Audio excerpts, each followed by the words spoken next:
Всем привет! Вы на канале Spooky Cookie. И совсем недавно вышли новые беседы с разработчиками Genshin Impact, касающиеся обновления 4.7, которое принесет для нас несколько небольших улучшений. Давайте вместе посмотрим на то, что приготовили для нас разработчики. Устраивайтесь поудобнее. Мы начинаем. Итак, по версии бесед с разработчиками от 22 мая в обновлении Genshin Impact версии 4.7 нас ждет 4 нововведения. И первое нововведение – это повышение лимита первородной смолы. Начиная с версии 4.7 лимит первородной смолы повысится до 200 единиц. И на изображении ниже Чиби Пайман радостно сообщает нам, мол, ура! Теперь можно будет сделать 5 единиц густой смолы за раз. Звучит это достаточно приятно, но что мы имеем по факту? Это всего лишь плюс 40 единиц смолы, то есть разработчики подарили нам плюс 1 поход на босса, ну или 2 похода в данж по обычной смоле.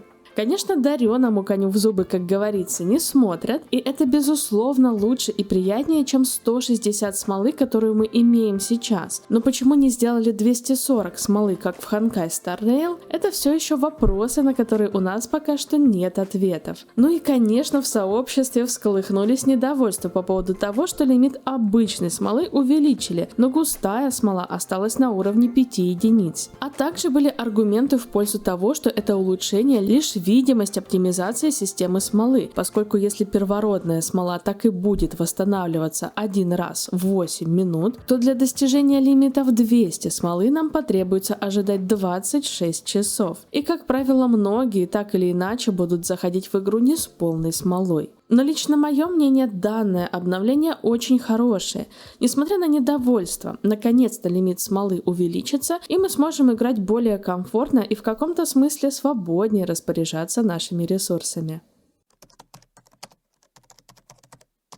Второе обновление коснется повышения лимита материалов развития и запасов еды. Разработчики рассказывают нам, что в обновлении 4.6 наш лимит материалов улучшения оружия увеличился на 1 девяточку, то есть с 9999 до 99999 единиц. И в версии 4.7 нас ждет аналогичное увеличение лимита руды для ковки, материалов опыта персонажей и улучшения артефактов. Лимит кухонных ингредиентов повысится с 2000 до 9999.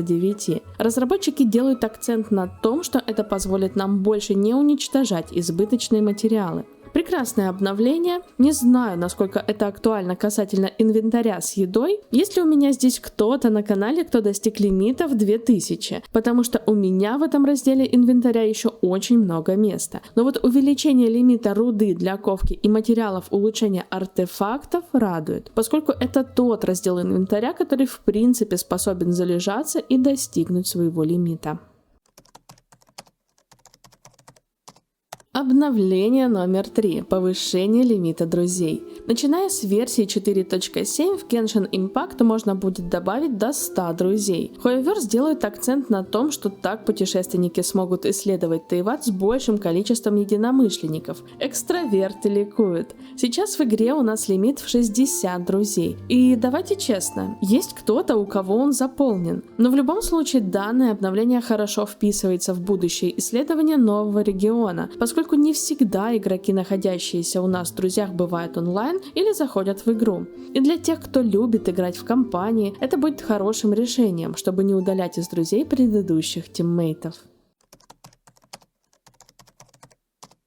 Ну и последнее, четвертое обновление коснется функции быстрой экипировки артефактов. В версии 4.7 появится функция рекомендуемых атрибутов. Она будет автоматически добавлять рекомендуемые артефакты и атрибуты на основе данных недавно активных игроков. То есть это буквально повторение функции, которая имеется сейчас у нас в Honkai Star Rail, когда мы можем одним нажатием выбрать рекомендуемую подборку артефактов при условии, что в нашем инвентаре имеются свободные слоты.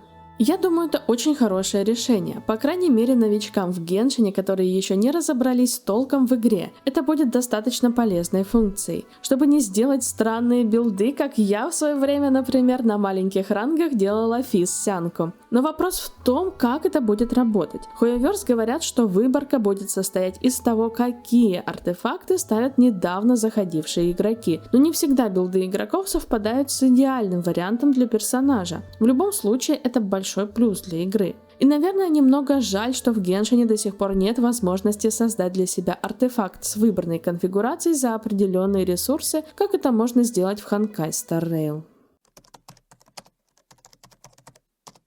Давайте подведем итог. Разделим имеющиеся обновления на плюсы и минусы. Увеличение лимита смолы — это безусловный плюс. Увеличение лимита материала прокачки оружия и артов. Особенно это касается лимита артефактов, поскольку теперь можно будет не следить за их количеством и не перекрафчивать или подкопить для будущего обмена в алхимии. Также плюсом является функция рекомендованных артефактов. Я отношу это в плюсы, потому что это действительно удобно, но уже потом мы с вами посмотрим, какие артефакты система будет выбирать по факту.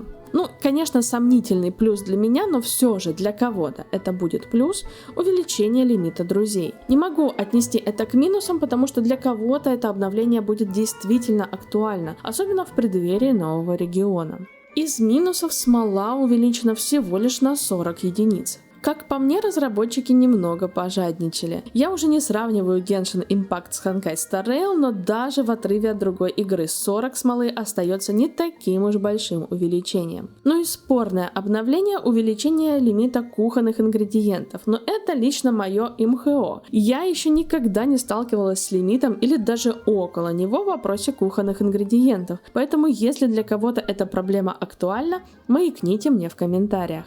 Ну а более подробно обо всем мы узнаем на стриме разработчиков 24 мая в 15:00 по московскому времени. И там же мы увидим анонс новых баннеров и промокоды на 300 примагемов. А что вы думаете по поводу грядущих обновлений? Довольны ли вы таким подарком от Hoyoverse или считаете, что можно было придумать что-то лучше? Смело пишите свои мысли в комментариях, подписывайтесь на канал и ставьте ваши реакции, если было интересно. Ну а я не прощаюсь. До новых встреч!